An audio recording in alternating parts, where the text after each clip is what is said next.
ಬಸವಣ್ಣ ಬಂದ ಕೈಲಾಸದಿಂದ ಧರೆಯನ್ನು ಎತ್ತಿ ಎತ್ತಾದನು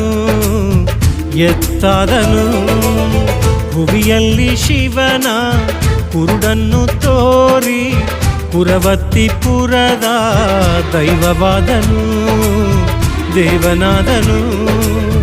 ಭಕ್ತರನ್ನು ನೋಡಿ ಧರ್ಮಬೋಧೆ ಮಾಡಿ ನಂಬಿ ಬಂದ ಭಕ್ತರಿಗೆಲ್ಲ ತಂದೆಯಾದನು. ಬಸವಣ್ಣ ಬಂದ ಕೈಲಾಸದಿಂದ ಧರೆಯನ್ನು ಎತ್ತಿ ಎತ್ತಾದನು ಭಕ್ತರನ್ನು ನೋಡಿ ಧರ್ಮಬೋಧೆ ಮಾಡಿ ನಂಬಿ ಬಂದ ಭಕ್ತರಿಗೆಲ್ಲ ತಂದೆಯಾದನು. ಬಸವಣ್ಣ ಬಂದ ಕೈಲಾಸದಿಂದ